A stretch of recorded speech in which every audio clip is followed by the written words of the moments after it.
হঠাৎ করেই দেশের বেশ কিছু জায়গায় ব্যাপকভাবে ঝড় বৃষ্টি হয়েছে। আর এই ঝড়ে সবচেয়ে বেশি ক্ষতিগ্রস্ত হয়েছে ফরিদপুর জেলা। হঠাৎ করে বয়ে যাওয়া 2 মিনিটের ঝড়ে লণ্ডভণ্ড হয়ে গেছে কয়েক হাজার বাড়িঘর, গাছপালা ভেঙে পড়ে রাস্তা বন্ধ সহ একাধিক ঘরের চাল উড়িয়ে নিয়ে গেছে।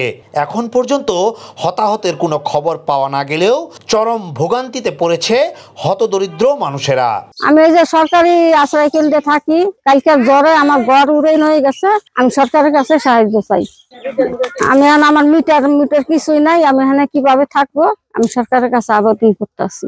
বারান্দার চাল নাই, সামনের আমার কোনো কিছুই নাই, সামনে পাকঘর হয়ে গেছে। মঙ্গলবার সন্ধ্যার পর হঠাৎ করে ফরিদপুরের ভাঙায় শুরু হয় দমকা হাওয়া। মাত্র 2 মিনিটের তুমুল ঝড়ে বিদ্যুৎহীন হয়ে পড়ে প্রায় সব এলাকা। ঝড়ে সবচেয়ে বেশি ক্ষতিগ্রস্ত হয় উপজেলার আজিমনগর ইউনিয়নের পাত্রাইল দিঘির পাড় আশ্রয়ণ প্রকল্পের একাধিক ঘর।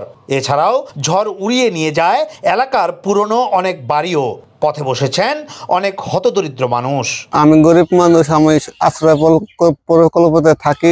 আমার ঘরটা জ্বরে ভেঙে গেছে, আমি কিভাবে বউ পোলাপান নিয়ে থাকবো? আমার যদি সরকারের সাহায্য করতো তাহলে আমার ঘরটা আমি আবার দিতে পারতাম। কাল বৈশাখী জ্বরে আমাকে ঘরের টিন উড়ে নিয়ে গেছে।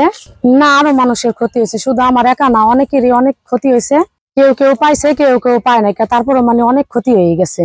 আশ্রয় পরিকল্পে আমরা অনেকেই তো অসহায় মানুষ থাকি, যদি উপরে থেকে যদি আমাদের একটু সহযোগিতা করতো উপজেলা চেয়ারম্যান, তাহলে আমাকে অনেক একটু ভালো হতো। বাড়ির চাল উড়িয়ে নিয়ে গেছে। এখন নিম্ন আয়ের এসব মানুষের পাশে যদি সরকার বা প্রশাসন না দাঁড়ায়, তাহলে তারা স্বাভাবিক জীবনযাপনে ফিরে আসতে পারবে না। তো কালকের কালবৈশাখী ঝড়ে 1.5 থেকে 2 মিনিটের ঝড়ে ব্যাপক ক্ষয়ক্ষতি।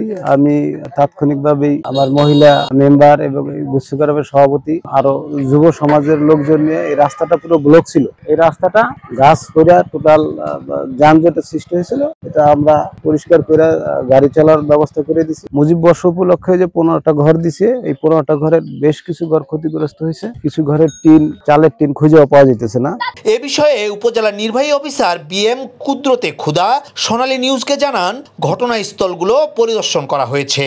উপজেলা প্রশাসনের পক্ষ থেকে ক্ষতিগ্রস্তদের সর্বাত্মক সাহায্য সহযোগিতা করা হবে, যাতে আশ্রয়ণ প্রকল্পের মানুষেরা আবার সুখে শান্তিতে বসবাস করতে পারে। আমার 6 নম্বর আশ্রয় প্রকল্পের আমার 100 ঘর আছে, 100 খানা আছে, কিন্তু কাল বৈশাখী ঝড়ে নতুন হলো 15টা ঘর। নতুন 15 ঘরের কিছুই নাই ভাই, সবকিছু চলে গেছে।